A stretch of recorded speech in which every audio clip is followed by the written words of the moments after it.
ناظرین اکرام السلام علیکم. ہماری خاص پیشکش راہ نجات میں آپ کا تہہ دل سے خیر مقدم ہے. میں ہوں اطہر سعید، آپ کا میزبان، آپ کے ساتھ اس پورے 1 گھنٹے کے سفر میں. اور ناظرین اس وقت ہمارے ساتھ ہیں محترمہ ثنا سعید صاحبہ جو کہ نعت رسول پیش کریں گی. اسٹوڈیو میں ثنا سعید صاحبہ کا ہم استقبال کرتے ہیں، خیر مقدم کرتے ہیں اور بات کا آغاز کرتے ہیں. آج کا ہمارا ٹاپک ہے آپ کی شخصیت مخالفین کی نگاہ میں، یعنی حضور اکرم صلی اللہ علیہ وسلم کی شخصیت مخالفین کی نگاہ میں کیا ہے. آج اس پر ہم غور و خوض کریں گے مولانا محمود احمد قاسمی صاحب کے ساتھ، لیکن آغاز کریں گے محترمہ ثنا سعید صاحبہ کی آواز میں نعت رسول کے ساتھ. لیکن اس سے پہلے کچھ بات کرنا چاہتے ہیں. حضور اکرم صلی اللہ علیہ وسلم کی حیات مبارک، آپ کی زندگی ایک مثالی زندگی ہے. ناظرین آپ یعنی صلی اللہ علیہ وسلم جو ہیں آخری نبی تھے اور نبیوں کے سردار تھے. آج عید میلاد النبی ہے، لہٰذا آج آپ کی سیرت پہ ہم بہت ہی تفصیلی گفتگو کریں گے اور مختلف پہلو ہم دیکھیں گے کہ ان کے مخالفین نے ان کی عظمت کا اعتراف کس طریقے سے کیا. لیکن آئیے آغاز کرتے ہیں محترمہ ثنا سعید صاحبہ کی آواز میں نعت رسول کے ساتھ. السلام علیکم ورحمۃ اللہ وبرکاتہ. بسم اللہ الرحمن الرحیم. فلک سے درود و سلام آ رہا ہے، فلک سے درود و سلام آ رہا ہے، زباں پر محمد کا نام آ رہا ہے، زباں پر محمد کا نام آ رہا ہے، فلک سے درود و سلام آ رہا ہے. اتر کر ہرا سے خدا کا پیامی، اتر کر ہرا سے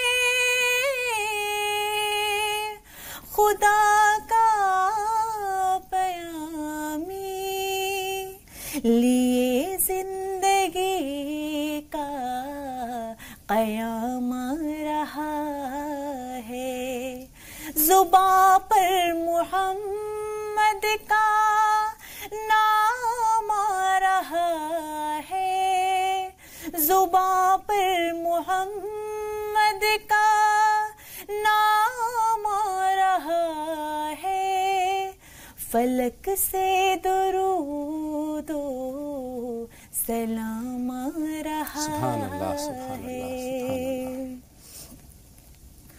جو دستور آخر عطائے نبی ہے، جو دستور آخر عطائے نبی ہے، وہ اب تک زمانے کے کام آ رہا ہے، وہ اب تک زمانے کے کام آ رہا ہے، زباں پر محمد کا نام آ رہا ہے، زباں پر محمد کا نام آ رہا ہے، فلک سے درود و سلام آ رہا ہے. سبحان اللہ. میسر ہوا جس کو قرب الہی، میسر ہوا جس کو قرب الہی، زمیں پر وہ عالی مقام رہا ہے، زمیں پر وہ عالی مقام رہا ہے، زباں پر محمد